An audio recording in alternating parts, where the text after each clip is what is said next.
Welcome to the Monday Night Raw review on the WWE podcast. We've got a brand new guest co-host, Grace from North Carolina. So you're going to get to hear a brand new voice, and she had some great opinions, a lot of them differing from myself. So this one's a lot of fun, guys. You're not going to want to miss this as we break down the final Monday Night Raw before the Elimination Chamber premium event. Let's get it all rolling right after this. Let's talk about supplements for just a minute. The market of supplements is overcrowded, right? It's oversaturated. There's too many to choose from. You just don't know which one you want. You don't know which one's effective, what has potential harmful side effects. Well, I have one that I can tell you with confidence is not only not going to give you any of those negative side effects, but also will provide you with the energy that's sustainable. It doesn't have those crashes. And the product I'm talking about is called Energy Boost. It's from a company called Vitali Boost, and they sell a bunch of other great products. But you can check out the website at vitaliboost.com. That's VITALI boost.com. So what makes Energy Boost so great? Well, it's made from natural, clinically researched ingredients that include caffeine, B vitamins, and other energy-stimulating nutrients. And it's perfect whether you're working out, gaming, studying, or during those intimate times with your partner. Not only does Energy Boost give you sustained, powerful energy, it's also specifically formulated to avoid those negative effects that I was talking about that some people experience with just consuming caffeine alone. I'm a massive coffee drinker. I can tell you the crash is no fun, right? We all know that. Those of us that are Starbucks aficionados or wherever you may get your coffee, we all know what that does. This is not going to give you that crash. And Vitali Boost, by the way, is a leader in the supplement energy market, and customers absolutely love them. Right now, they have a 92% 5-star review on Judge Me. It's a third-party review platform that only accepts reviews from verified purchases, so you know they're not just creating these manufactured reviews. These are real people reviewing the product, honestly, and 92% is an amazing 5-star rating review. So check out Energy Boost today, risk-free. You can go to vitaliboost.com. Again, that's VITALI boost.com. You use our promo code WWE for a discount. But if you're interested in learning a little bit more about the science behind Energy Boost, visit my Vitali Boost's health guide at vitaliboost.com.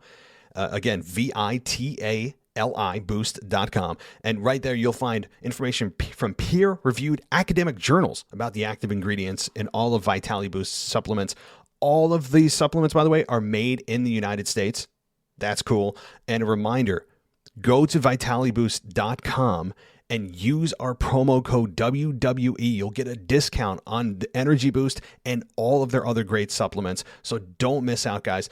Go check out Energy Boost. And again, it's vitaliboost.com, VITALI boost.com. This is WWE superstar Drew McIntyre, and you're listening to the WWE Podcast. The champ is the one that everybody wants, me. Becky Lynch is going to WrestleMania. Claymore! Austin 316 says I just whipped your ass. This is my iron. You're going to acknowledge me.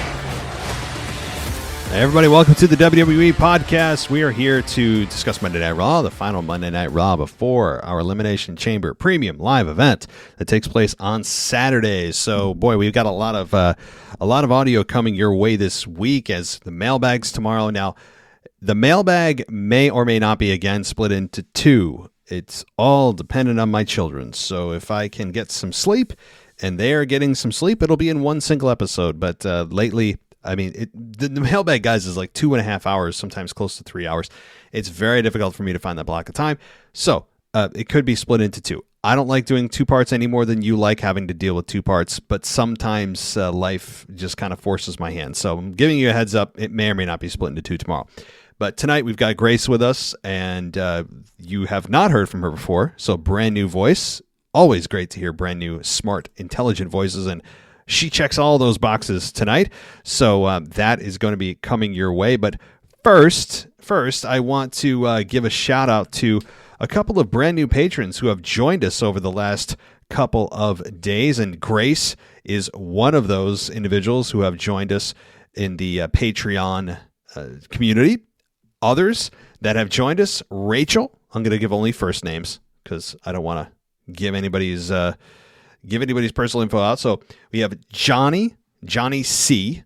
joined us today. We have Timothy C., who have joined us today. Rachel M. joined us yesterday on Valentine's Day. So we have gotten 3 new individuals over the last day or two. Very grateful. So welcome to all of you. Thank you for your patronage, and it is much appreciated. So get yourself into that community by going ad-free for $1. Yes, there's other tiers that get you other benefits, including merchandise and coming on the show as a guest host once a month, all that kind of stuff. But you can't go wrong with $1 a month, ad-free. You don't like those constant ads. I just had somebody on Twitter say to me today, I'm so glad that I went on Patreon and just spent that $1. It's the best dollar I ever spent to get rid of those consistent ads, and I don't blame you. I really don't. Yes, it's $1 that's being funded towards the show, towards supporting the show, and I appreciate that. But you can't go wrong, right? It's $1. It's $1 to get hundreds of episodes free, ad free. So again, website is also under construction. If you go to the website right now, it's a complete disaster. It doesn't make any sense. It's just a template. We've got a big change coming for the website that's also going to include exclusive video content and a VIP lounge area and our ad-free content. So boy, oh boy, we got a lot coming down the line as we continue to grow here. And thank you to everybody who's continuing to support the show. Go to Apple Podcasts too. Apple Podcasts, we do have an ad-free button there too. If you want to go ad-free, you can subscribe. And you can also give us a 5-star rating on Apple Podcasts or on Spotify. It really does help out the show. One last thing, and I promise we'll get into Raw in the conversation with Grace, is if you want to support a fellow co-host's podcast, there's a few of them. Okay, I want to give you guys an opportunity to hear these podcasts. Kick Ash podcast by Ashley Mann. She has her own podcast that she does unrelated to this one that she covers. She even covered Super Bowl picks in her last show. Ashley Mann, you guys know her. She's one of the OGs here on the WWE podcast. I'd recommend you check it out. It's called Kick Ash podcast. So check that out. Michael Ritter has his own called Football Function. Zach Smith has Random Wrestling as well. So go support these individuals as they also try to branch off and be as successful as they can be. And I know they will be, because they wouldn't have been a part of the team if I didn't feel like they had talent. So, all right. Thank you, everybody. And let's get to myself and Grace talk about Monday Night Raw, because it was an interesting show, and it's always great to hear a new take, a new voice. That's what we're going to get tonight. So thank you, everybody. I'll be back tomorrow with the mailbag. Until then, take care. I'll talk to you next time. All right, everybody. Welcome to the Monday Night Raw review. We're going to cover everything that happened on the show, things that you saw on the Hulu version, things you didn't see on the Hulu version, and everything in between. But tonight I've got a brand new guest co-host with me. Her name is Grace. She's from Charlotte, North Carolina. So Grace, welcome to the show. How you doing? Thanks for having me. I'm doing great. And I can't wait for the podcast. Yeah, no, and before we get started, I think people want to know a little bit about you. So let everyone know, first of all, how long have you been a wrestling fan? So it started a while ago. So I started as a young fan, probably back in 2011, 2010. Started liking it as a kid. I got out of it, kind of forgot about it for a little bit. I would say, honestly, in October of 2021, me and my boyfriend were bored one night, and he was like, "Hey, you want to watch a old Royal Rumble?" And I was like, "God, I haven't heard that in forever." And I was like, "Sure." So we watched 1, and then we watched 2, and then 3, and then 4, and then we just watched a bunch of Rumbles, and we're like, "God, we missed this." And we got back into it, and we've been watching it since. And we've gone to our first show back in January. After day 1, it was great. It was awesome. We all got to see our favorites. You got to see Randy Orton. I got to see Becky Lynch. It was a great time, great show. Honestly, the highlight of the year. So, yeah. That's awesome. Yeah. So you took quite a break from watching wrestling. How long of a break did you have between stopping and starting again in 2021? Quite a long break, probably 10 years. Wow. Oh my goodness. So yeah. See, from about 2011 to 2021. So you missed like Punk, and there's so much you missed. Okay. Yeah. I mean, I've caught up on a lot. I mean, from the time that I started watching again, I've caught up on a lot. I mean, I've had some time on my hands, so old YouTube clips, I have Peacock, so I can go back, watch old matches. I've watched a bunch of old matches, old pay-per-views and stuff like that. Oh, sorry, premium live events. Well, no, you can call them pay-per-view because they were pay-per-views back then. Very true. That's so true. But no, yeah. I feel like I filled in my brain with the important stuff that I have missed.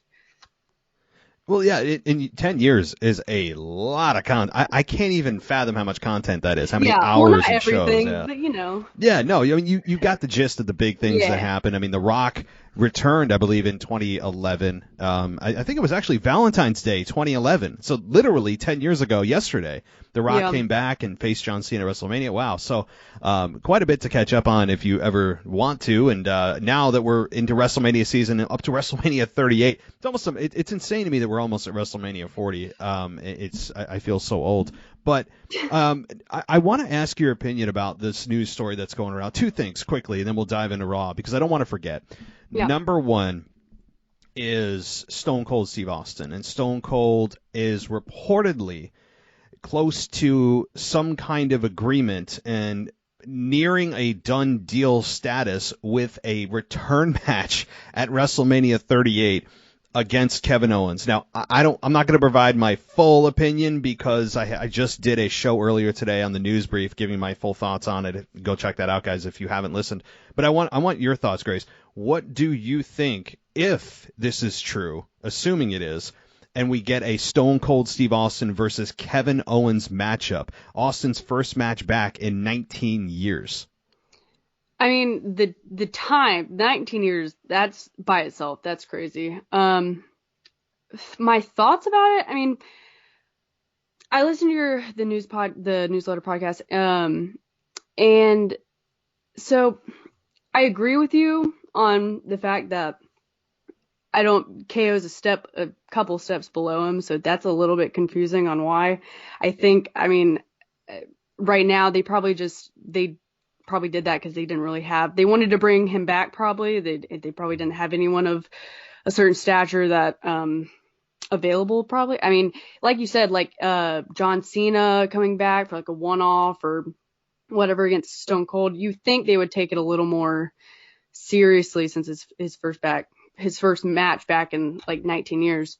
But I still think it would be a good match. I mean, at least fun to watch and see because it's Stone Cold.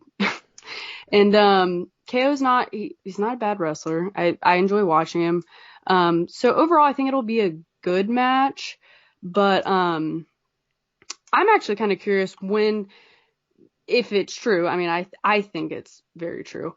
When they're going to announce it, like how they're going to go about that. Like, is Stone Cold going to come out on a Raw? Or because if it's true, so many articles have been written about it. So at some point they can't wait till WrestleMania for him to come out. I mean, they want to sell tickets, I assume, and they get a bunch if they announce he's coming back. So I'm just wondering how they're going to do it.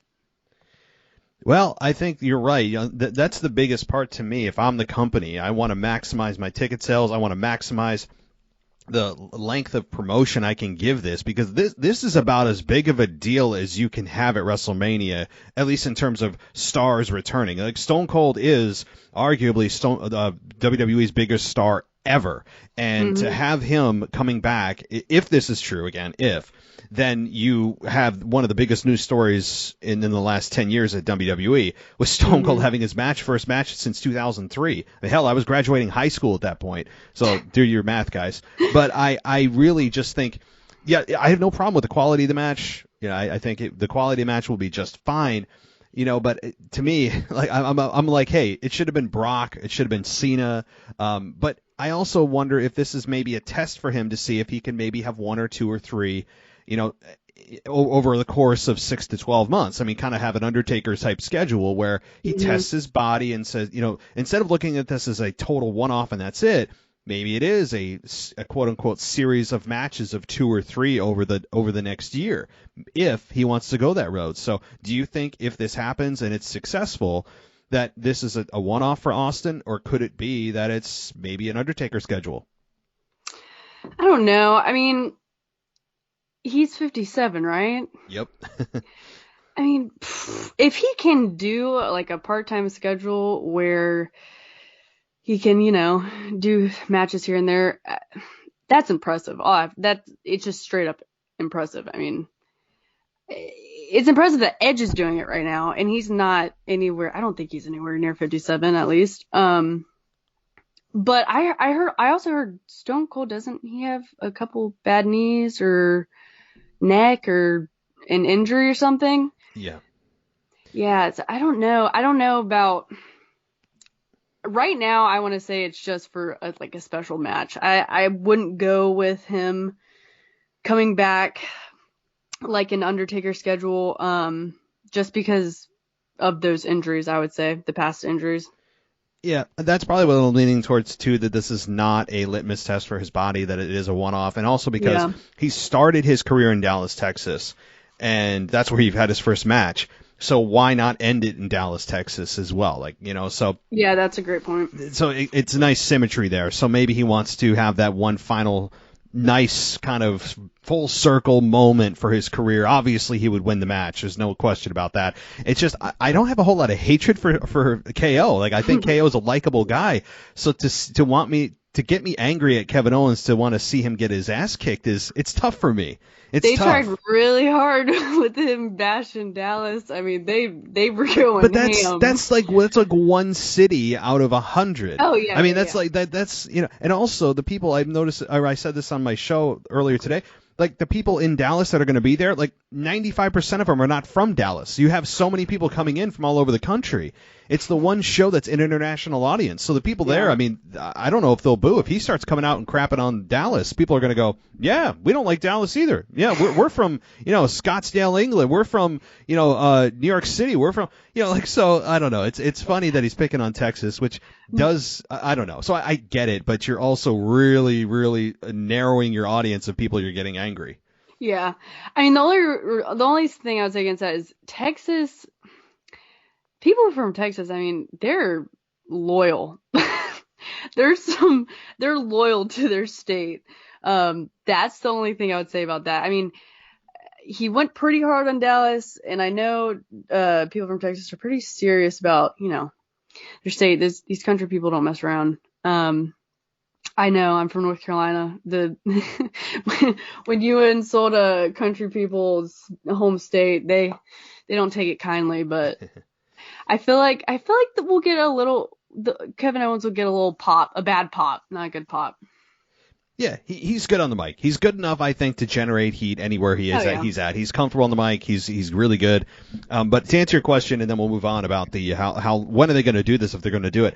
I would do it if I were them. The next Monday night, because then there's no more pay-per-views between Chamber and Mania. We don't have a weird roadblock pay-per-view. We don't have any awkward in-between pay-per-view.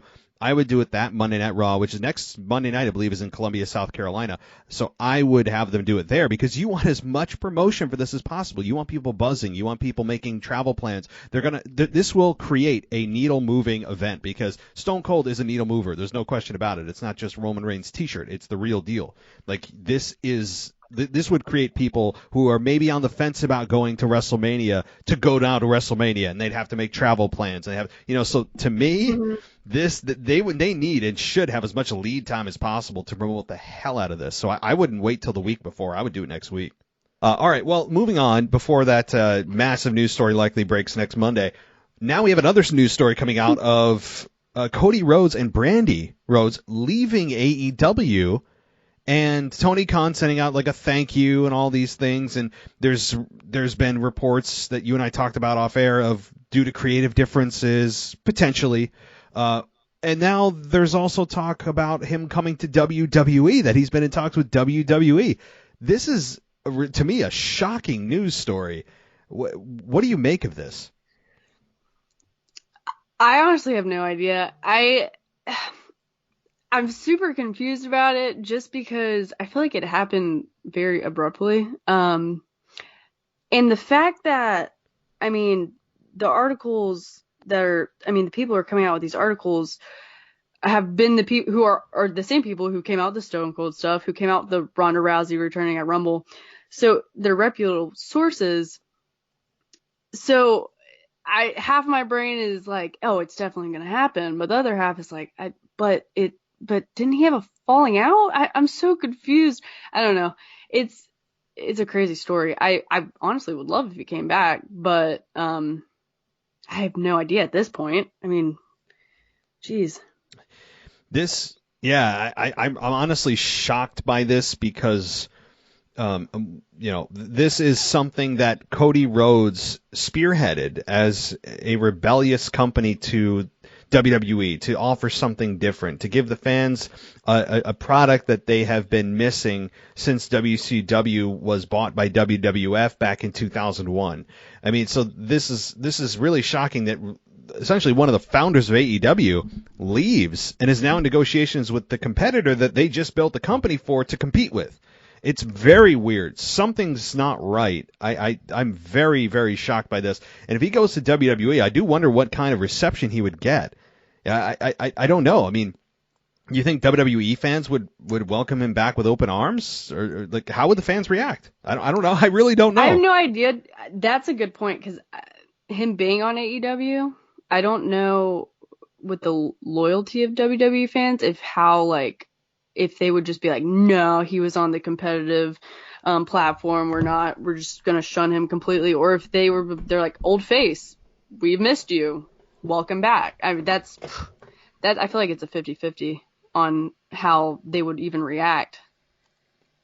Yeah, I'm fascinated by the potential of how that would how that would come out, because on one hand I could see the fans going, oh my God, it's Cody Rhodes, what the hell is he doing here? But on the same breath, people also know the news story. This isn't going to be breaking news. I mean, the problem is social media and the internet have ruined so many surprises over the last 15 years that I think sometimes it does more damage than it does good with pro wrestling. But I don't know. I don't think this is a work. I think this is real. I don't believe it's some kind of storyline. I think this is the real deal, and something major happened that backstage we're not aware of. It's either cash or creative. It's always one of the two C's, as Jim Ross says. So, all right. Well, let's get to Monday Night Raw, because there's a lot to cover, and I do want to ask you about Chamber quickly towards the end of the show, and allow you some time to talk about anything else. So, let's talk about Monday Night Raw. So, wow. The show opened with Brock Lesnar and Bobby Lashley and all the competitors of Elimination Chamber getting in each other's faces. It is kind of WWE-esque to do this whenever there's a multi-person match. It's one right after another. It's almost like they're standing single file backstage, and they're just waiting their turn with their arms crossed in front of them. I mean, they probably are to some degree. I mean, because they're coming out like one right after the other, and it's fine. It is what it is. That's their way to build this match. I'm glad we're hearing from everybody to give them a voice. This seems to be really focused around Brock Lesnar and Bobby, the two biggest stars in this matchup, without a doubt. What did you enjoy this segment with Brock and Bobby and AJ and Austin Theory, who ended up taking an F5 at the end of this? This segment in general, it was okay. So I don't remember Bobby being like super terrible on the mic or anything. I mean, I feel like he's always been just okay. So when he came out and started talking on the mic, I wasn't really paying too much attention. But then as they started bringing out, Austin and Seth and Riddle, who are, I feel like, significantly better on the mic, it made his promos seem a lot worse than it was. Because they're better on the mic. Austin Theory actually pleasantly surprised me. I think he's a great wrestler, but God, his character is so annoying.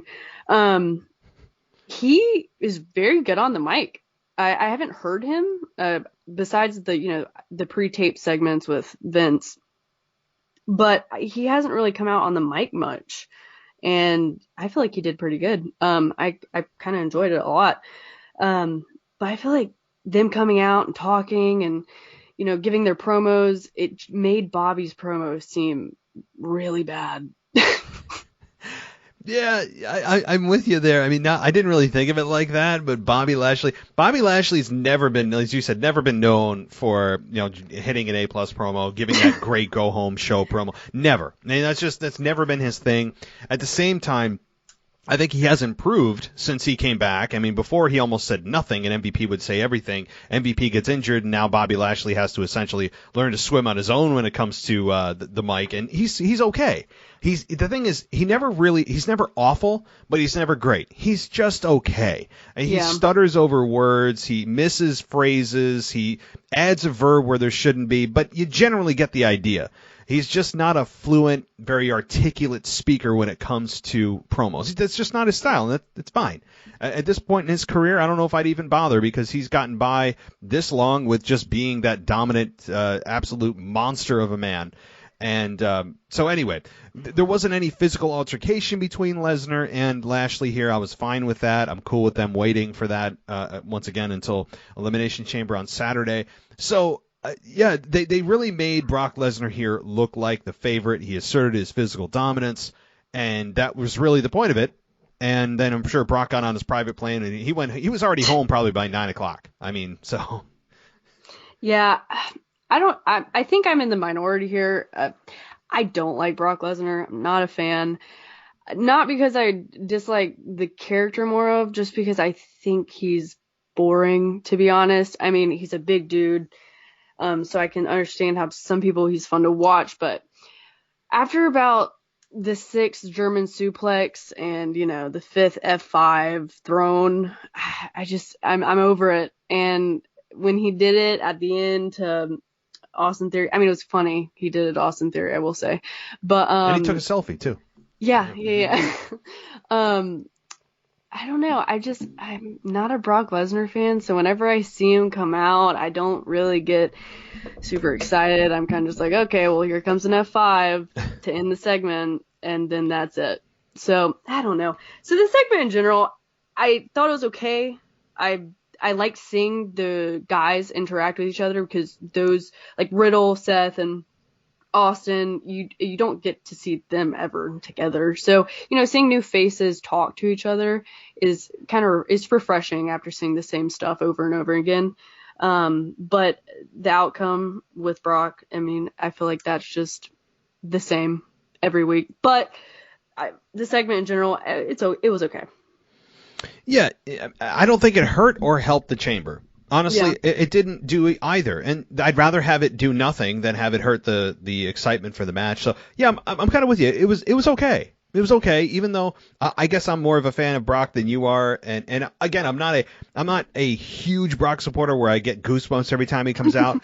Like, I don't sit there and weep with tears of joy when his music hits. I feel like that he's an established star. He does have a limited moveset at this point in his career, but the thing is, he's not like Goldberg, where he's very robotic in spear or jackhammer. Yes, he has German or F5, but he also has shown you throughout his WWE career that he can put on a hell of a match. It's not just that he's only limited to those two things. But I can see where you are bored by that. And he's got the ponytail. The ponytail doesn't do it for you?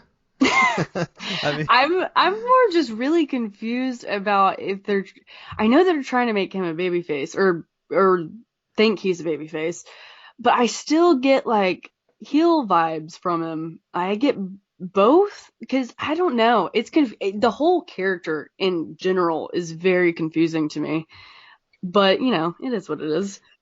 It is very confusing. And the thing is, I thought they were turning him heel for a while, and they were going to double switch with him and Bobby, because Bobby was being super respectful and Brock was just kind of like Bobby who and all this stuff, which I think really actually hurt that rivalry going into the Royal Rumble. Really hurt it, instead of him taking it seriously, because that's a matchup we've all wanted for a while. But anyway, so let's move forward. But I get it. I totally understand where you're coming from. But he could be WWE champion come Saturday. We'll talk about that at the end of the show, because I'm interested to hear what your thoughts are. Actually, wait, no, let me ask you now, because I'll forget. Do you think Brock Lesnar walks out of that chamber champion, or who do you think does? Okay, well, what I want is Seth to be champion. I think his title run is way overdue. I want to see him with a belt again. I think his character would be just freaking elevated to a different stratosphere with a belt around his waist, because I mean he's already so like cocky and arrogant now. I just can't imagine how he would be like as a champion. And I just think he deserves it. But I mean, that's what I want. What I think will end up happening is sadly Brock retaining, just because I can see WWE wanting the title versus title match, and I don't know. I don't think they have to do that at all, to be honest. But I feel like that's what they're going to end up doing. Stay right there. The WWE podcast will return after this quick break. Let's talk about supplements for just a minute. The market of supplements is overcrowded, right? It's oversaturated. There's too many to choose from. You just don't know which one you want. You don't know which one's effective, what has potential harmful side effects. Well, I have one that I can tell you with confidence is not only not going to give you any of those negative side effects, but also will provide you with the energy that's sustainable. It doesn't have those crashes. And the product I'm talking about is called Energy Boost. It's from a company called Vitali Boost, and they sell a bunch of other great products. But you can check out the website at vitaliboost.com. That's VITALI boost.com. So what makes Energy Boost so great? Well, it's made from natural, clinically researched ingredients that include caffeine, B vitamins, and other energy-stimulating nutrients. And it's perfect whether you're working out, gaming, studying, or during those intimate times with your partner. Not only does Energy Boost give you sustained, powerful energy, it's also specifically formulated to avoid those negative effects that I was talking about that some people experience with just consuming caffeine alone. I'm a massive coffee drinker. I can tell you the crash is no fun, right? We all know that. Those of us that are Starbucks aficionados or wherever you may get your coffee, we all know what that does. This is not going to give you that crash. And Vitali Boost, by the way, is a leader in the supplement energy market, and customers absolutely love them. Right now, they have a 92% 5-star review on Judge Me. It's a third-party review platform that only accepts reviews from verified purchases, so you know they're not just creating these manufactured reviews.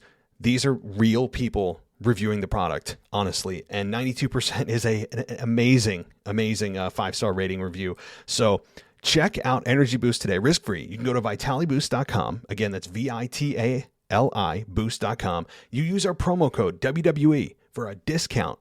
But if you're interested in learning a little bit more about the science behind Energy Boost, visit my Vitali Boost's health guide at vitaliboost.com.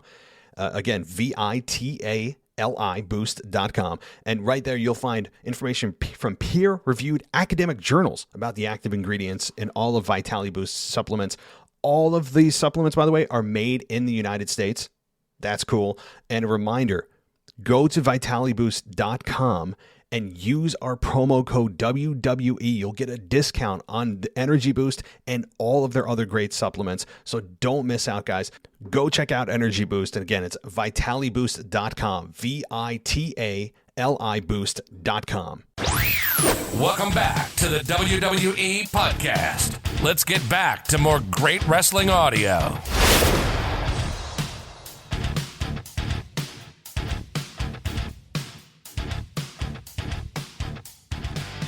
Yeah, you could be right. I mean, I think, well, I'll save my prediction for the prediction show later this week, but you make a solid case. I'll just leave it at that. I'm not trying to be very secretive about it, but I really haven't given it a final thought yet. So, cool. All right, well, let's move on to the United States Championship match. Damian Priest defeated AJ Styles to retain the United States Championship. He avoided the phenomenal forearm that allowed Styles to pick up the win, and he countered with a sunset flip for the victory. Got to have that roll-up victory, so we got at least one of them, maybe more. As the show goes on, we'll find out. So Damian Priest beats AJ Styles clean. Did you like this? Were you surprised? What did you make of this? I wasn't surprised just because AJ's in the chamber, so I really couldn't see him winning the U.S. title and then going into the chamber with the title. So I wasn't super surprised. I loved this match. I thought it was great. both competitors. I mean, Damian Priest and AJ Styles, both great wrestlers. The size difference I thought was really funny because Damian's huge and AJ's smaller. He's still big, but he's smaller. And I think they both did great. I really enjoyed the match. I think that this would have been a really good match to have at Elimination Chamber for the title. And I like the respect both of them gave to each other at the end. I like when wrestlers do that. Well, when they're both baby faces, probably not when one's a heel, but I liked the match. I thought it was really good. Yeah, it didn't last too long, and to me it's still a little jarring whenever I see AJ Styles lose clean. I'm still not quite used to that because I know how big of a star he is and can still be. But they needed to do a little bit of repair on Damian Priest, who I think was on a bit of a cold streak. He hadn't lost the belt yet, but I think they needed to just kind of elevate him a little bit more. And getting that win over AJ Styles, I think, kind of did a little bit of that repair. And AJ's not damaged by this. I don't think at all, especially considering that he's in the chamber on Saturday, and we will forget all about this loss. I mean, people have already forgotten about it. And so Damian Priest gets the victory here. It feels like Damian Priest has been United States champion for like 2 years. It feels like a long time that he's been U.S. champion, and I do wonder when he'll drop it. I was of the belief it was going to be against Kevin Owens, but obviously if Kevin's going against Stone Cold at WrestleMania, then Yeah, right, don't you love how they just dropped that storyline out of nowhere? Because I swear, like a week or two ago, they had Kevin going after the U.S. title, and then you just disappeared in thin air, and now AJ's going for it. Which I was could very be confused because about that. maybe they got final confirmation from Austin that That's very true. Maybe they were kind of in limbo. And then they made that decision at that point and then said, let's just scrap it. So it could be. Yeah. And if it's going to be Stone Cold's return versus a U.S. title match, I think I know which way I'd rather go. So, all right.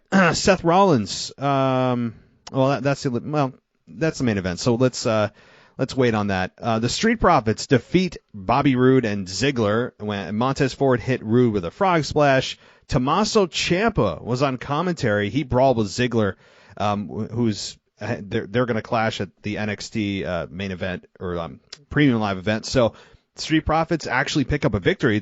The Street Profits have been on a really bad cold streak as of late. I mean, almost to the point of unbelievable considering where they were at the top of the tag team division just a few months ago. And now they get a bit of a victory, albeit over the lowest ranking tag team in the division. But it's a victory nonetheless, and they beat Bobby Roode and Ziggler. So any thoughts on this match? Okay, so I met Dolph Ziggler at the Raw show I went to. Super nice guy. I also think he's a great wrestler. He's in my opinion, one of the best sellers the roster has right now. I think that he's one of the best sellers they've had for a while, actually. So I feel like he makes any match he's in super fun to watch because whenever he takes a super kick to the face, you can almost like feel it. You're like, oh my God, that did not just happen. But I enjoyed it because I also like the Street Profits as well, like Montez Sweat. So Montez Sweat and Dolph Ziggler just alone, I mean, I would be fine with a singles match from them. But Montez Sweat with his crazy like athleticism and Dolph Ziggler with his crazy selling abilities, I thought it was a good match. I do have one point though. Did you catch when Dolph Ziggler, I guess water was thrown in his face, but he acted like it was like acid and glass in his eyeballs. It was just water. I saw that. Yeah, so Dolph being hit in the face with water, it was water, but it seems like acid. I find that extremely, I mean, I feel like it was a mess up. I don't know what it was, honestly. I don't know if there was like a miscommunication and he was like, okay, well, I'm going to act like acid was thrown in my face. And then Corey, or it might have been Braxton, was like, all right, no, I'm going to say it's water though.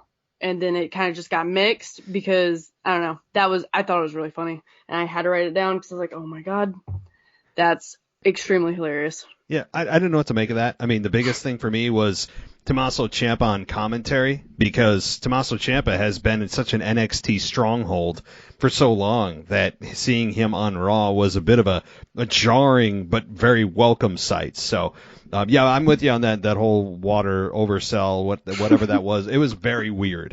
And certainly they cut it out of Hulu. That's how important it is. Did they? Yeah. This was not on Hulu. This did not. Wow. Yeah. So another match that wasn't on Hulu, the next match, Omos, depending on how you pronounce it, take your pick, defeated the Hurt Business after a choke bomb on Cedric Alexander.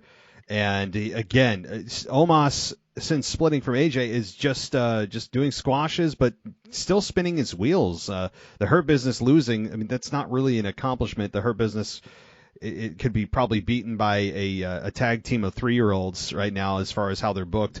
But how did you take this? Did it do anything for you? Did this match do anything? Not at all. I don't know. So when I saw him come out, I knew exactly what was going to happen. So he came out, and I was like, all right, well, it's going to be a squash match. And that's exactly what it was. I was a little, I mean, not really. I was going to say I was a little surprised it was Hurt Business. But, I mean, I feel like they were the next on the chopping block to be, they were inevitably going to be in Omos's path of destruction. But I honestly, whenever I see him come out, I don't quite particularly care, just because he's got no storyline. He's going to come out, it's going to be a squash match, he's going to win, and he's going to look unbelievably strong, and then it ends. So, I mean, I didn't think much of the whole match in general. I'm just not interested. Until he gets a storyline, I won't be interested, to be honest. I mean, he had kind of one with AJ, but that was quickly moved on from. I mean, Yeah. they just did that. Boom, he beat AJ, and then they moved on. And now he's floundering in a holding pattern. Now, I do think they still have big plans for him. Clearly, if you're in a squash match beating two men with easily the caliber of Hurt Business, which are excellent and world-class athletes in their own right, Shelton and Cedric, if you still have a guy beating them easily, then that tells you they have something for him. They just don't have it yet. So Omos right now is sitting, waiting for whatever that cue is that they're going to put him in, that storyline they're going to put him in. I don't know what it is. Do you have any idea what they could be doing with Omos? Like, where does he eventually end up? I mean, champion is probably ultimately, but I don't know when or against who. Yeah, I'm in the same boat. I feel like the roster right now, they have almost the whole roster fighting each other. Like, when I think of the roster, they have all of their main people in storylines right now. And I do believe they do want to do something with Omos, but I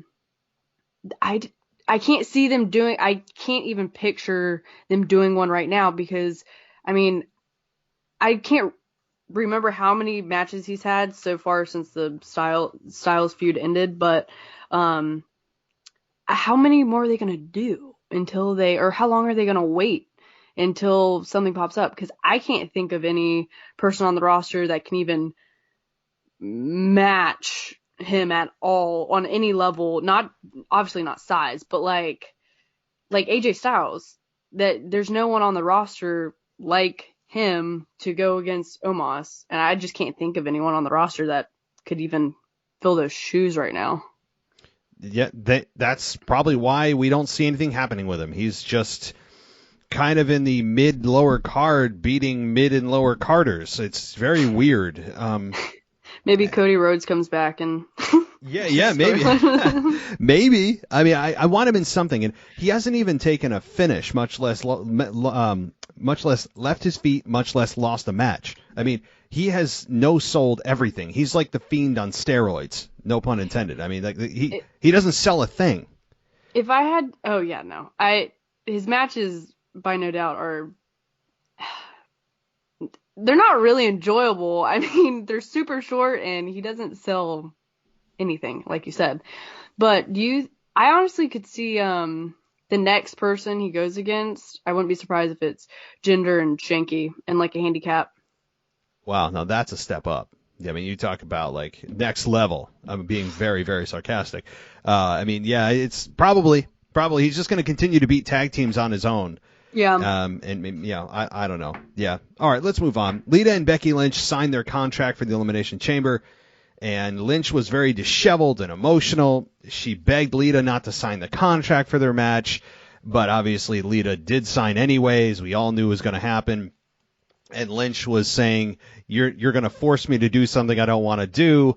There was no physical interaction, which I was fine with. A contract signing not ending and somebody going through the table is always a breath of fresh air. And I had no problem with this. Becky showed a lot of range here. Becky's been consistently just really great on the microphone. And Lita, too. I mean, considering that she's been away from the business for so long that she's just able to almost pick up where she left off. And I'm looking forward to this match. I know a lot of people are thinking, oh, Lita's in her 40s. Lita can still hang, and I think that she's going to have a really good match with Becky, who's going to be motivated by her actual childhood hero in pro wrestling, and that's a real thing. So Becky on the inside really has to be giddy about this. This is going to be a cool match. And so what did you think about the signing and their matchup coming up at Chamber? Well, any segment that Bex is in, I enjoy. But this one I thought was interesting, actually. So when she walked out, well, she started with the belt hanging above her head like she always does, but then walked with it below her waist. But she always walks with it above her head, smiling, the same old. The only other time she's walked with it below her waist is at the Survivor Series match against Charlotte. And the reason I point that out is because I think the reason she did that is because she walked with it below her waist at the Survivor Series match because it was a super serious match for her. She was going against her, ex-best friend. I don't know if she particularly wanted to do the match, and she had a lot of feelings going into it. So I don't know if she was proud of the belt at that moment. And I think it's, reciprocated the same way here, where she's holding it down, walking up to the ring, going against her childhood hero, Lita. And I don't know if she's particularly proud to have the belt and have to fight her childhood hero for it. So I think that's a notable, little detail. But, no, I like the segment. It was weird because Becky wasn't scared. She looked stressed, very stressed out. And they're putting a lot of respect on Lita, which I like a lot, because I've noticed that when they've brought legends back, like Mickie James versus Alexa Bliss, I think it was, and Trish Stratus came back against Charlotte. Yep. They made Alexa and Charlotte in those situations the big dogs, and they kind of didn't put a bunch of respect on Mickie or Trish being legends, but they're doing that with Lita, which I'm surprised, because you think they would follow a pattern, but they're making Lita seem like the big dog. I mean, I have Becky retaining, obviously, but I'm super excited for the match in general. I think it'll be a great match. Lita is still, based on that moonsault from last week, if you're in your 40s, if I'm in my 40s and can jump off a freaking top rope and do a backflip onto another human being, I'm fine with that. I hope I'm there someday. In my 40s, I hope I'm in that shape, because that is crazy. So I think it'll be a great match. I think Lita still has it. Becky always puts on a good match. I think the storyline is interesting right now. I don't know. Well, in 3 years, I will find out. So sadly, crazily, 3 years, I will try that maneuver in the ring, and we'll see how that goes. I'll report back to everybody if I can perform the moonsault. Yeah, look, Lita is one of the most beloved stars during an era where women were sexualized. To the point where outside of Trish and Lita and a couple of others, there were pillow fights and Playboy pillow fights and live it was bad. I mean, I remember Eric Bischoff doing the HLA, the hot lesbian action stuff, like stuff that, I mean, if they did today, imagine them just doing this from like 15, 20 years ago into 2022. There would be boycotts. People would be burning down headquarters. I mean, it would be insane. And so Lita and Trish during that time, though, were the strongholds. They were the foundation for actually giving credibility to the women's division in an otherwise just objectified division. And so Lita is viewed in many ways as a trailblazer, and rightfully so. Same with Trish. But I think, unlike Trish, Lita's really good on the mic. Trish was never that good on the mic. She's one of the more iconic women, in no doubt, but I don't think she ever really was a great promo. And she showed that during her promos with Charlotte when a year or two ago when they actually had their match. Lita feels like she just slid right back in, even better than Trish did. And Lita still has the edge to her. She's quick-witted. She doesn't feel like she's scripted. I really have nothing negative to say about Lita at all. I mean, she is just kind of like that badass woman that the women and men can relate to. Like, she doesn't feel like she's only for one specific demographic. She just has kind of an all-encompassing magnetic draw to her, and that doesn't happen with everybody. So I'm looking forward to this title match as well. I thought the contract signing was fine. Her disheveled look I thought was an act. I actually thought she was going to break out of it and do something like just completely try to defame Lita and embarrass her by saying, you actually thought that you were my childhood hero, like something to try to fool her. And in fact, it wasn't an act. It was her actually being disheveled about having to realize what she's going to have to do on Saturday. Yeah. So that to me was the surprising part. It wasn't an act. It was real. And she tried to talk Lita out of it. I thought there was going to be some kind of moment, and there wasn't. So the part in it that actually really it confused me a little bit. I mean, when she said, what was it? It was, you're going to make me do something I don't want to do, or something like that, along the lines of that. Yep. What does that mean? I genuinely have no prediction for what that means at all. I don't know if that means, is she going to grab the ropes again in the match? I don't know. But I also think it was slightly odd that they wanted to do this the last Raw before the Chamber, because I feel like if they wanted to show Becky being like stressed out for the match, they could have built it up, like every Raw before.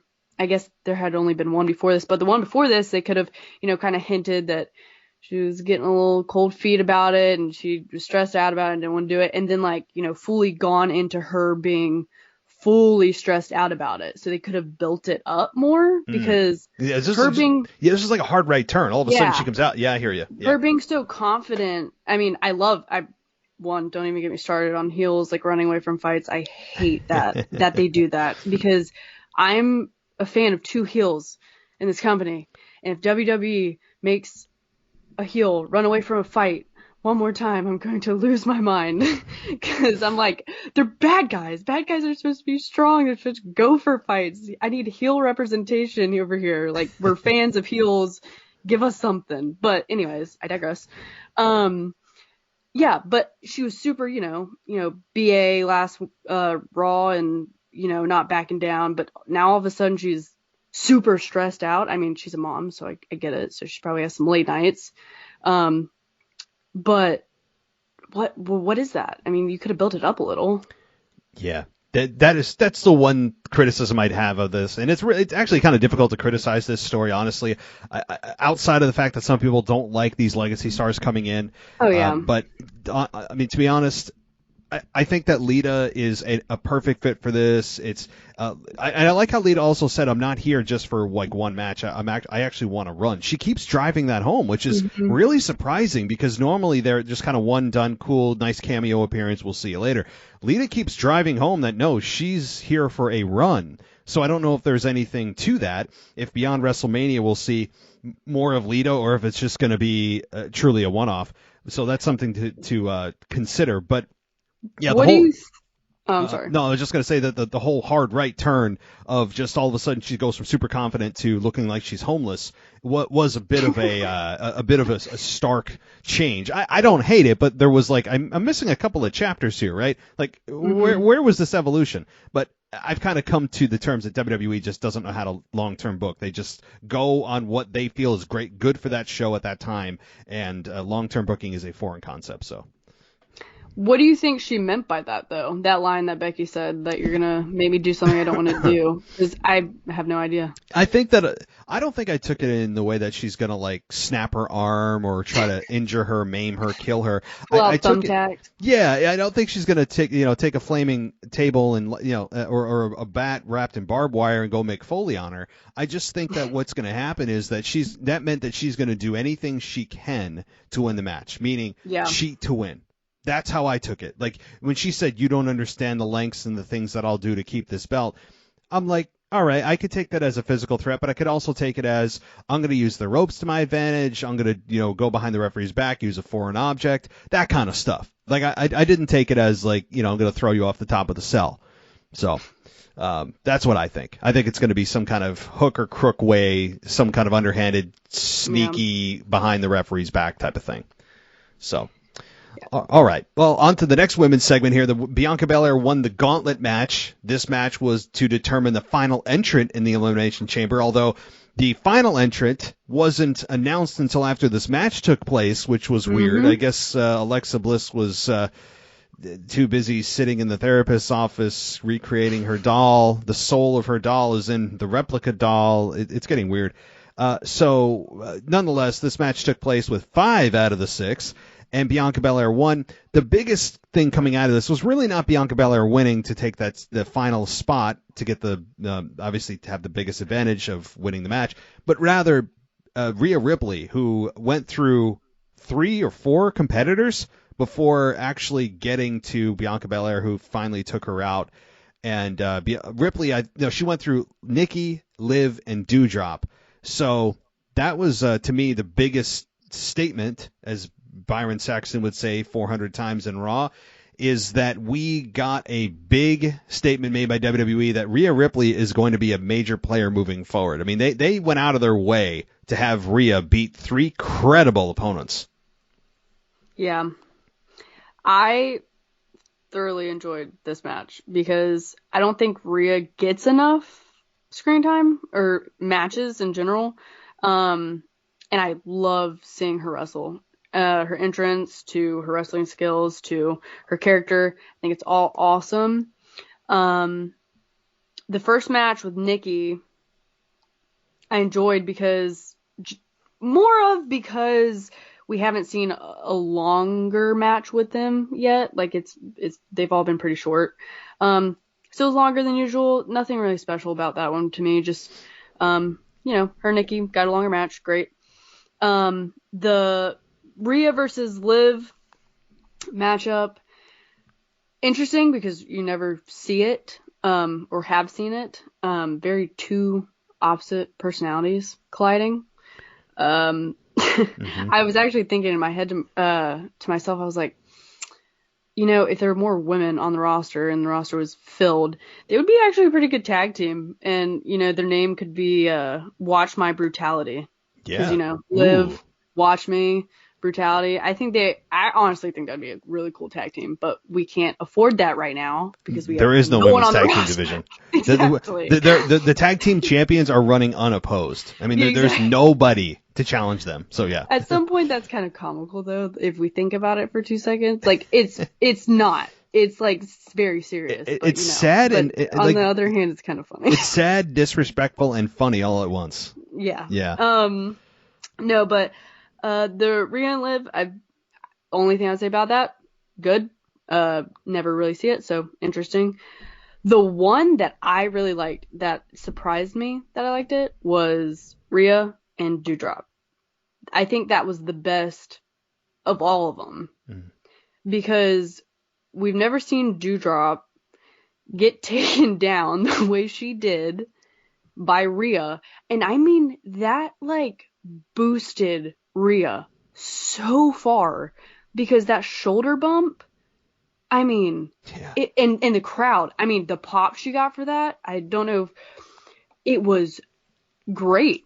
And it really boosted Rhea into like this, they're going to do something with her because one, this whole match in general, but they made her look so strong, and you could see that against Doudrop, Yeah, that when she did that shoulder tackle to Doudrop, I'm thinking, wait, what just happened? Wait, what do you mean she just shoulder tackled Doudrop to the mat? And the crowd did respond. Yeah. But it's believable. Rhea Ripley's built like a house, and I mean that in the most respectful way. Like, she is a badass woman. I mean, she is a strong woman, and so it's believable. I'll just say that. And they said that she knocked down the brick wall that is Doudrop, and that's I don't know who said it, if it was Byron or whoever, but that's how they described it. Maybe Jimmy Smith said it, but it's true. I mean, they're saying that Doudrop is a brick wall. I mean, that's probably the most respectful way to describe her. Obviously, her being a bigger woman, which I think is actually an asset to her, considering that all the other women look the same in terms of body type for the most part. It's that general kind of slender, athletic look. And Doudrop, while she's a bigger woman, is, to me, she's got such an advantage, just as Nia Jax did. Because she looks different, and that I think that's to her credit. And she's athletic, and she's young, and she's good looking, and she's, I think decent on the mic. So yeah, Doudrop is a lot more dynamic than Nia Jax ever was. Yes. I never have a problem with Nia Jax. I think we needed her at the time that we had her, and she did great work. And I know there's some stuff, getting thrown in the air around about her, but in general, as a whole, she did a lot for the time that she had on the roster for the women's division in particular. But Doudrop, for a bigger woman, is so athletic. I mean, and her cells are great. And I think it's super impressive. I mean, I actually really like her matches a lot. I think she's better on the mic than Nia Jax is too. Oh, yeah. I totally agree.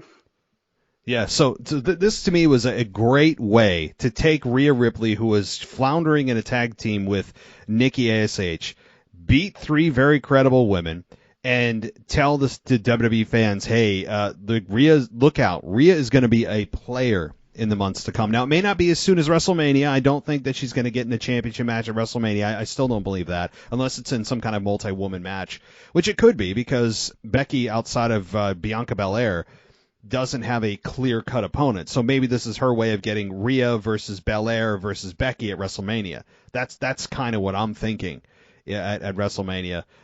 But now we get to, kind of weirdly, another 24/7 championship and another kind of women's/men's match here. Reggie beat Dana Brooke to capture the 24/7 championship.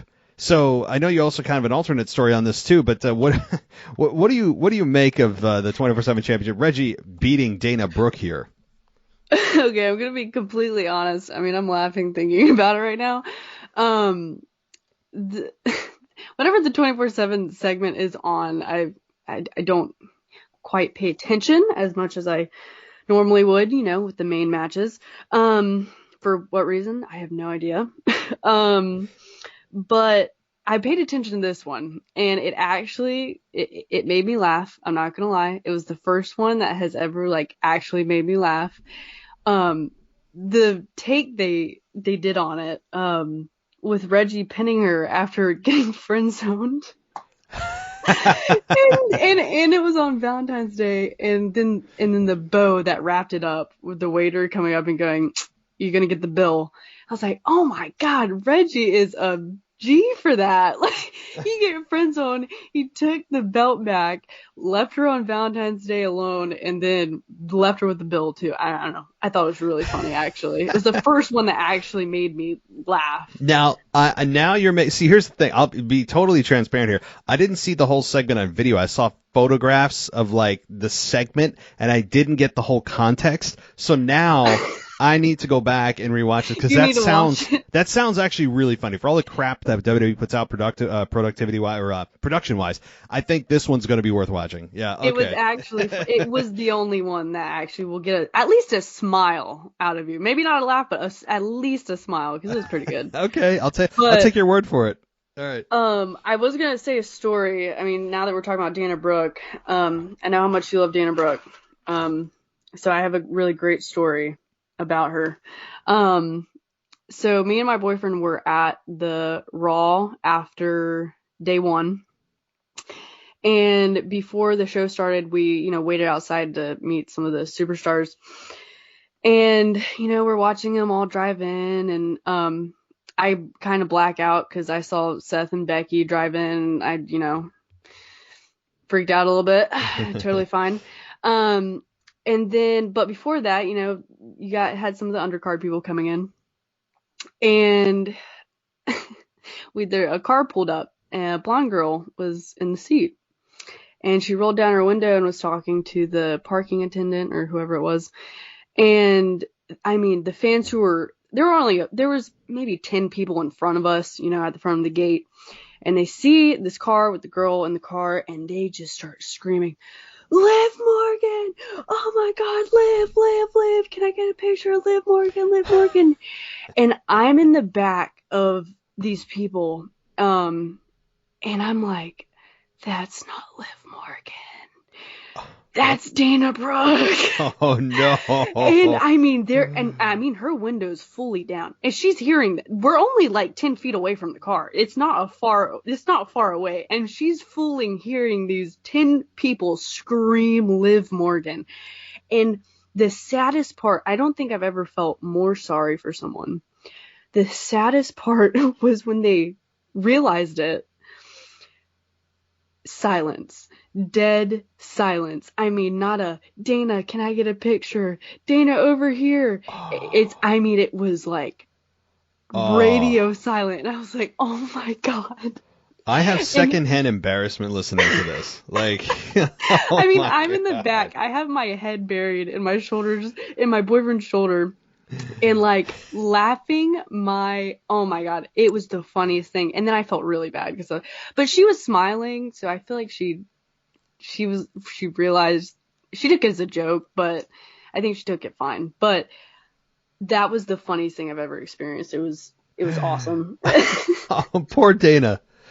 And now every time we see Dana pop up on our screen, me and my boyfriend are like, "Oh, Liv, it's Liv." Oh, so that's like an ongoing thing now, right? Yeah. It's like, all right, so maybe I should correct myself. Reggie defeated Liv Morgan to win the 24/7 championship. No, yeah, there you go. Oh my gosh, I feel bad for Dana. Like, Dana is one of those women that you're always surprised when she doesn't get cut on those, especially this past year with how many people got cut, all the big names. How does Dana Brooke continue to survive? Who is she? Who's she dating? Like, there's something we're missing. I feel like it's also, people don't realize she's been with the company for a good while, a very long time. Mm-hmm. So I don't know what's keeping her here. If they feel like they're going to eventually do something, we'll do something. We've got this plan, that plan, or if it's just out of respect that she's been here so long. I don't know. I don't know what they're doing here with her, because why they're keeping her here to essentially just lose week after week after week after week. I don't know. And now she's losing in 24/7 championships. So they should put her and Tamina in a tag team. I don't know why have them, chase after the 24/7 belt. But if they really want to make tag teams, they would be a good tag team. Like, you could have the whole dynamic where, Dana's all happy and cheery, and, Tamina's mean. Maybe she tries to convert Tamina into being like this nice person, but just doesn't work out. But no one's meaner than Tamina, so they do her dirty. That's a whole nother story. They do her so dirty. Well, they do her so dirty. I just can't get that out of my mind when Corey Graves said, like, he says it so many times. Nobody's meaner than Tamina. Like, oh no, yeah, it's a classic. What are you talking about? Yeah. All right. Alpha Academy defeat the Mysterios. Chad Gable rolled through a crossbody from Dominic, got the pin. And then after the match, Miz and Maurice, who've been on commentary, they attacked the Mysterios. So Alpha Academy continue to roll. The Alpha Academy has been one of my favorite things over the last month, at least for me. And they attack the Mysterios, which obviously is going to lead to a match between the two at some point. And another match, I should say. Maybe at maybe WrestleMania is probably where I'm guessing that this is going, because I don't see RK Bro surviving past Chamber. I think eventually we'll get the breakdown and having Riddle and Orton, one of them turn on the other. But what did you think about Alpha Academy beating the Mysterios here? Well, when I saw the Miz come out, I was like, whoa, this heel trio, Chad Gable and Otis and the Miz, that is crazy. And I thought they were going to do like a match or something with that, and then it just turned out to be, Alpha Academy and the Mysterios. I thought it was a good match. I mean, I don't care much for Dominic. I don't have anything against him per se. I don't think he's a bad wrestler. I think he just needs like heavy character work, like maybe put him in NXT for a little bit. I don't know. But I think the match is okay. I'm not a huge fan of Alpha Academy. What I thought they should have done in general would be bring a person in for the Mysterios, because I thought that's what they were setting up for anyways. Like, bring a babyface in for the Mysterios, and then the Miz and Alpha Academy for a match at Chamber. So you have like a heel trio versus a babyface trio. And I thought I nailed it on the head, and I thought that's where they were going with it. And then I saw Rey versus the Miz, and I was like, oh, well, okay. That's it? Didn't we just see that? Oh, no, sorry. We saw Dominic versus the Miz, which is completely different. But I don't know. I thought that's what they should have done. I thought they should have made a 6-person tag match. I don't really care about seeing... I love Rey, but I don't really care about Rey versus the Miz. But the match in general versus Mysterios and Alpha Academy, it was okay. I did it end by a roll up. I'm forgetting. My mind's blanking. Yeah, it was a crossbody. Oh, yeah. Okay, yeah. Okay, yeah. I thought Dominic was gonna get the pin for a second, and then the second part, because didn't he like roll down and then he like rolled him up? Mm-hmm. I thought he was gonna get the pin first, and then when I saw Alpha Academy get the win, I was like, oh well, actually that's not what I thought was gonna happen. So that's a surprise. Yeah, I don't know. I really didn't have a whole lot of emotional investment in this matchup. I mean, Alpha Academy has been on a roll. I expected them to win. I've said this before, but it's as accurate as I can state it, that Dominic has the personality of a houseplant. I mean, the dude is just, he doesn't have any, he's good in the ring, but if he didn't have that last name that he has, I don't think he'd be where he's at. Now, he's good in the ring, but he still looks like he's, fresh out of high school. Like, it looks like he just graduated last week. He's got a very young look to him. He's not very muscular. The haircut, I think some facial hair could do him some wonders, and a little character development. I think turning heel on his dad would be perfect. I've been advocating for that for many, many months, and they seemed like they were going that road, and then they just stopped. I'm like, I think there's a lot of history there between Dominic and Rey that they could pull on. But they didn't, and we get just good old generic. Doesn't cut a promo, or when he does, it's very, very just hollow. There's nothing to his words. So at some point they'll do something with him. I think they have to, because he is good in the ring. But yeah, this match was okay. Again, Alpha Academy gets the victory, and let's move on. Alexa Bliss became the final entrant in the Women's Elimination Chamber match. Bliss was shown continually in her post-Lily therapy sessions. She announced at the conclusion of the segment that she was the sixth woman in the match. Now, how that came about, or I don't know. I don't know if Adam Pearce made it official or not. Apparently he did. I don't know how she just said, yeah, I'm the sixth woman. It's like, I don't know why suddenly she just is there. But anyway, I'm fine with it. It's nice that Alexa Bliss is coming back from her playgrounds and her backstage stuff to actually wrestle a match. I've been advocating for that for how long? I mean, it seems as if since she came and was turned by the Fiend that she's been 98% of the time backstage. And it's like, why? I think that's a lot of what hurt her, too, when the fans started to turn on her, is can we get her in the ring instead of just constantly sitting on a swing or talking to Lily with Lily winking at her or doing hocus pocus? Like, and I think that this finally getting a match with Alexa Bliss in an actual match that has stakes to it is going to help her. So anyway, what do you think about Alexa Bliss being the 6th and final entrant into the Women's Chamber match, and just kind of Alexa Bliss as a whole? So I actually thought it was a surprise to me, because I honestly thought what WWE was going to do was have Ronda as the 6th person beat or get the title match against Becky, and then they'd somehow make it a triple threat. Oh no. And then I thought that's where they're going, but it was a pleasant surprise that Alexa was the 6th person. I love that she's the 6th person. I've been wanting her to come back. I'm probably, it's probably definitely an unpopular opinion, but I haven't minded the therapy sessions. I don't think they're, I'm not like overjoyed for them, but I also don't think they're terrible. I mean, they're okay. I like how they transformed, her hair, her makeup, and her clothes every session. I thought that was actually pretty nicely detailed of them to do. But the only thing I had about this was I really wish they would have had her come out in the gauntlet match, because, if that determined who came in last in the match, why was Alexa just completely avoided for that? Like, does she not get a chance to come in last? Like, is that just non-existent? I don't know. That confused me. I think they should have had her return that night before Chamber. I think it would have been perfect. I think her pop would have been great, because everyone's been waiting very patiently for this. And Alexa Bliss as a whole, I really like her. I like the goddess character more than, the whole Lily thing. I don't mind the Lily thing.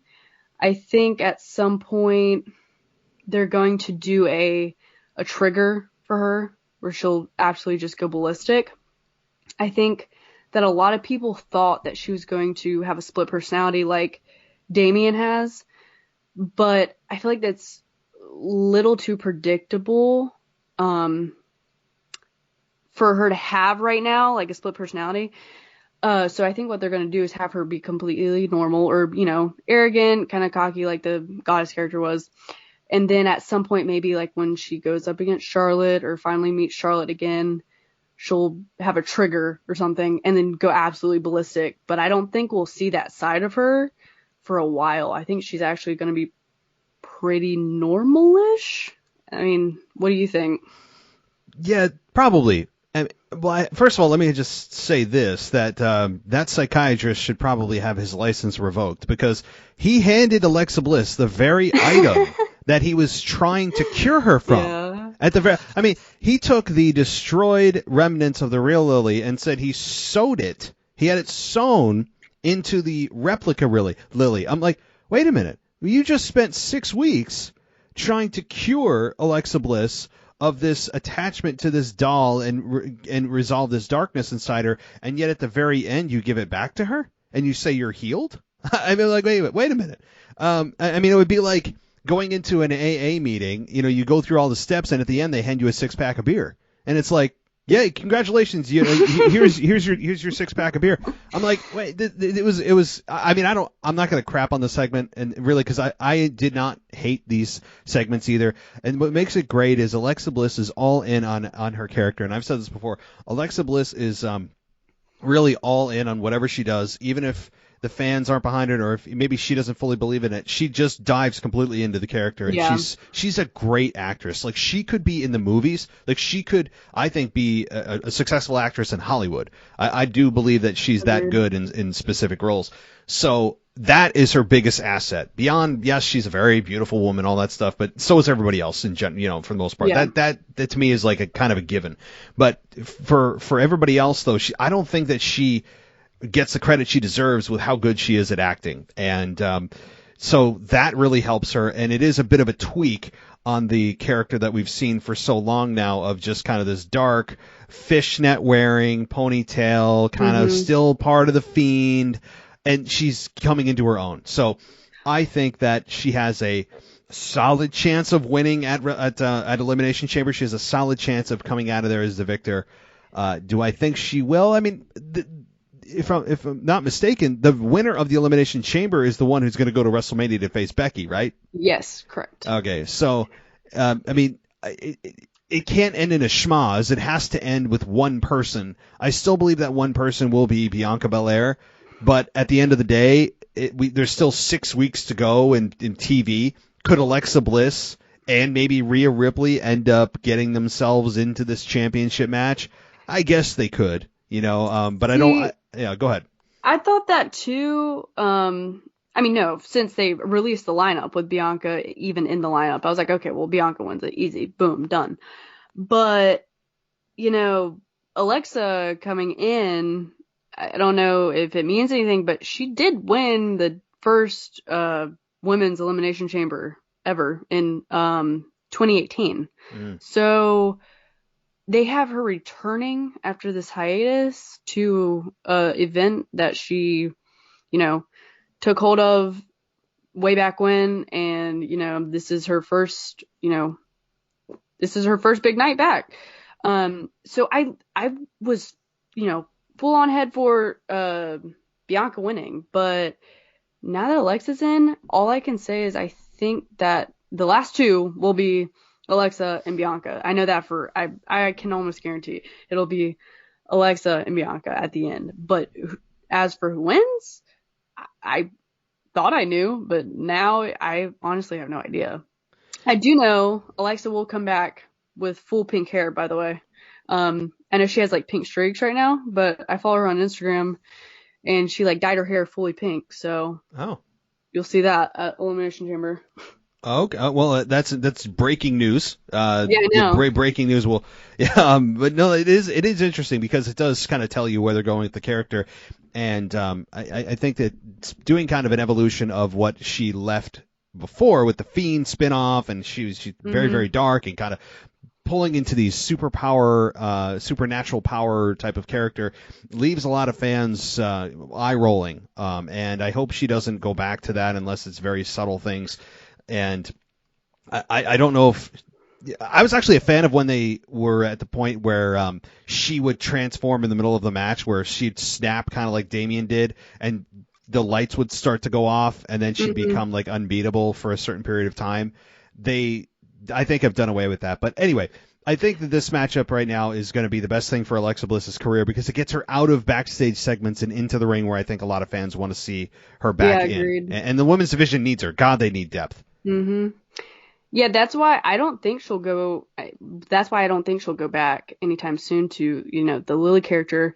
That's what I know the breaking news about the hair, but she had pink streaks in her hair with the Lily character. The pigtails, pink streaks, the blonde. Damn. But now that she has fully pink hair, that I know it's a little thing, but character wise, that makes her a different person really.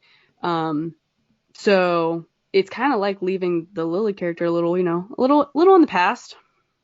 Unless she starts bringing her out. I mean, what if Lily gets her own pod? God, I hope not. No, you're right. I mean, those types of things are signals to fans of, okay, we're evolving here. And it's not a completely new character. It's not like we got a completely different Alexa Bliss. Like, this is just an evolution, and I appreciate that. So, all right. Let's get to the main event here, and that is Seth Rollins versus Randy Orton. And there was a broga party that took place backstage that ended with, people were playing make-believe beer pong and having those red Solo cups. And we had Alpha Academy end up attacking Riddle and leaving him laying. Randy Orton was nowhere to be found. And that's also interesting too when you look at the split that could be coming, that Randy wasn't there to at least, back him up and didn't come to his party and all that. And we had, by the way, Apollo Crews, who just decided to just throw away being heel for a night, throw away all the progress that he's made, and decided to join a toga party. It was kind of, that was the weirdest attendant. I always look for people, like they have their own wrestlers who aren't in storylines be extras for segments like this. And I always look to see who do they not have anything going on for. And there's always like random people you don't know who are probably part of the production team that you don't know their names or face. And then they always have those wrestlers that like don't have anything going on, so they're like, hey, yeah, guess what you get to do tonight? You get to dress up in a toga and play imaginary beer pong. And so we got really the biggest thing out of this was Otis and Gable attacking Riddle. But this, of course, did lend itself to continue a little bit, and Seth Rollins and Randy Orton, as Riddle tried to help out Orton, that was getting beat down as well towards the end of this match. But this matchup, I thought, was good. It's what you'd expect from two veterans of this caliber. Randy Orton lost from the stomp, but what did you think? I mean, I thought it was fine. I thought it was good. Yeah, I thought it was great. I find myself getting so excited about these matches. You see these big names, Seth and Randy, and then you had RK Bro Seth and Riddle, and you're like, oh, that's awesome. But you can't ever get excited about these cool matches because in the end, it's going to be, something's going to happen. It can never end, in a clean way. So as much as I was excited about this match, because I like Seth Rollins, my boyfriend really likes Randy Orton, so we were hyped, and then we quickly realized, like, oh, well, something's going to happen. Like, this is not going to end just like a match would end. Someone's going to come in, there's going to be a disqualification account, whatever, whatever it is. But I thought it was a good match. They have great chemistry. I was confused with the Riddle thing. So he came out to save Randy, and then he ended up getting beat on, and then Randy had to come out and save him. So do you think that's going to be part of their fallout? Like, I don't know how they would twist that, but Randy maybe being like, I had to stop my match to save you, and then I lost, and look what you did. And then Riddle maybe being like, oh, well, you didn't even come to my toga part. I don't know. I want this heel turn to happen with Riddle so bad, but I feel like they're screwing it up so hard right now that the direction for it is so, like, in every direction. Like, I have no idea where it's going to go because they keep throwing these little hints out there, but most of them don't even make sense. So what do you even take from that with Riddle and that whole thing coming out? Yeah, I think it's Riddle just trying to be the good friend to Randy. And here's what I think ultimately is going to happen is Randy's probably just going to turn on Riddle. It's the predictable, the 849th Randy Orton heel turn, right? I think they're going to take the safe road and not turn Riddle heel because I think they feel they have something with Riddle, with him being a beloved character, and he's a likable guy on camera. He's goofy, and people, feel like they have a connection with him. So I don't think that they're going to turn Riddle heel. I would do it, but I don't think they're going to do it because they want to take the safe road. So with that said, though, I can see cracks in the foundation because, number one, they're not champions anymore. And if you remember, when they did lose the championships that night, Orton told Riddle, you follow my lead. You do what I say. You tag me in. And what did Riddle do? He followed what Orton said. He tagged him in, and Orton was the one who got pinned to lose the belts. So that's I think a case or an example to be made in the case of Riddle turning heel, but it overall is a case of just this team is about to get ready to split. Now they were in separate segments on the show. They weren't really a unit on the show. Riddle was doing his own thing. Randy was in his own matchup. Both of them got beat down. They can blame one another for not being there for the other. And so there's just a lot of foundational work going on here. I actually thought they would have already split. I predicted they were going to split at Rumble when it was in St. Louis in Orton's hometown. There was a lot of opportunity there, but they didn't.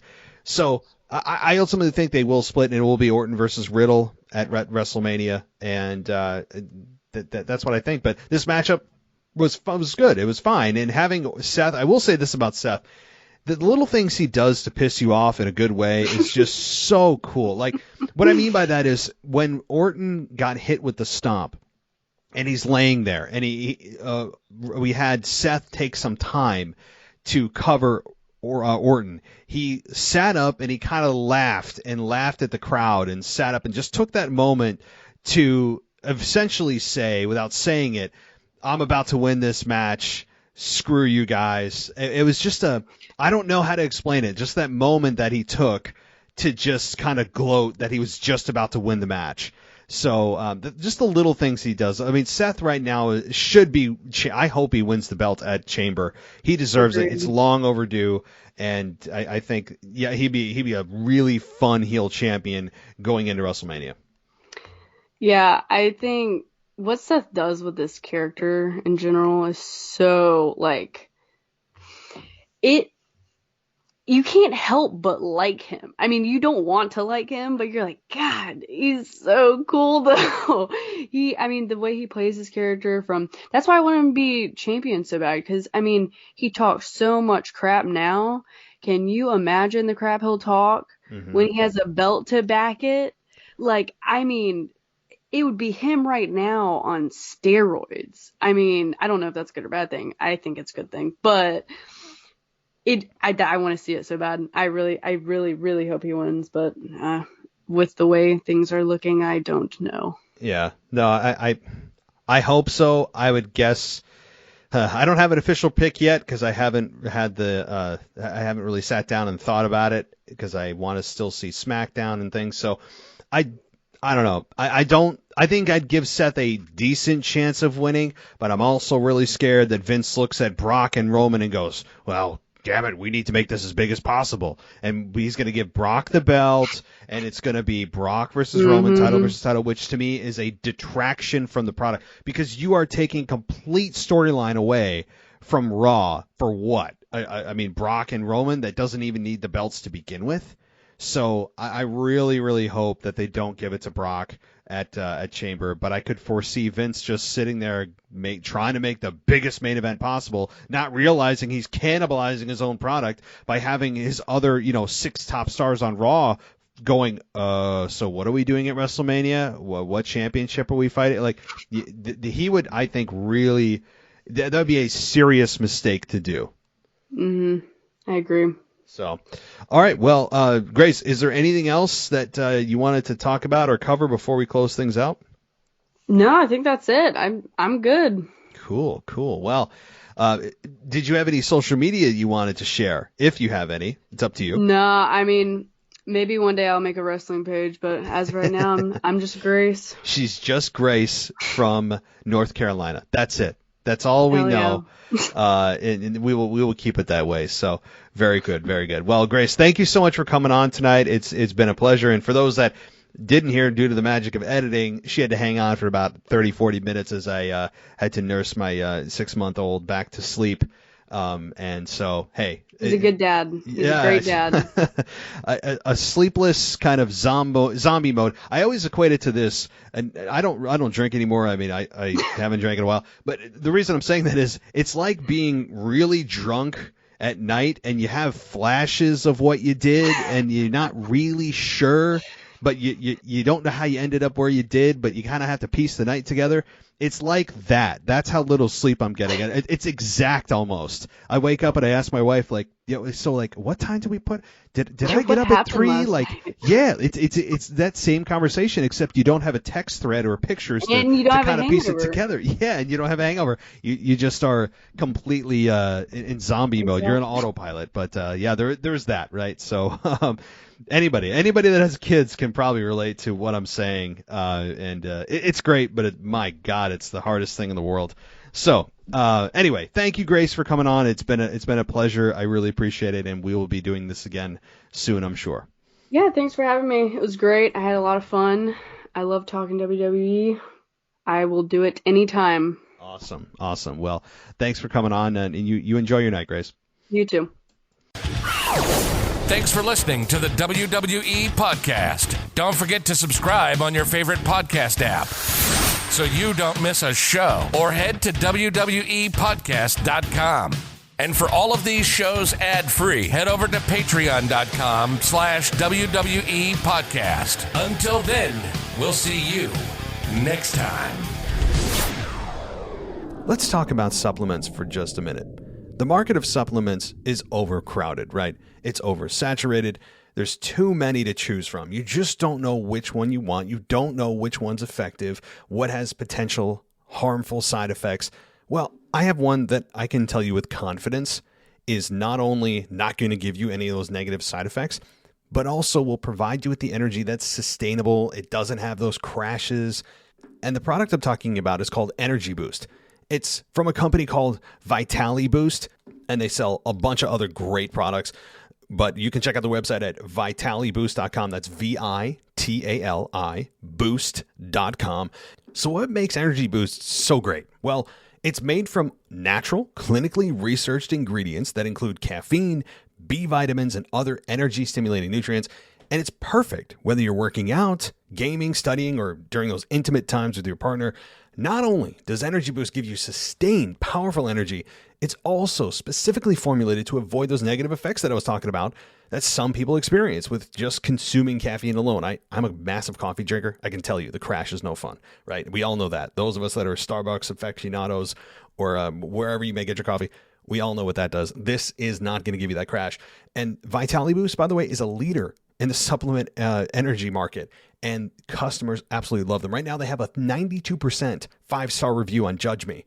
It's a third-party review platform that only accepts reviews from verified purchases, so you know they're not just creating these manufactured reviews. These are real people reviewing the product, honestly, and 92% is an amazing 5-star rating review. So check out Energy Boost today, risk-free. You can go to vitaliboost.com. Again, that's VITALI boost.com. You use our promo code WWE for a discount. But if you're interested in learning a little bit more about the science behind Energy Boost, visit my Vitali Boost's health guide at vitaliboost.com. Again, VITALI boost.com. And right there, you'll find information from peer-reviewed academic journals about the active ingredients in all of Vitali Boost's supplements. All of these supplements, by the way, are made in the United States. That's cool. And a reminder, go to vitaliboost.com and use our promo code WWE. You'll get a discount on the Energy Boost and all of their other great supplements. So don't miss out, guys. Go check out Energy Boost. And again, it's vitaliboost.com, VITALI boost.com.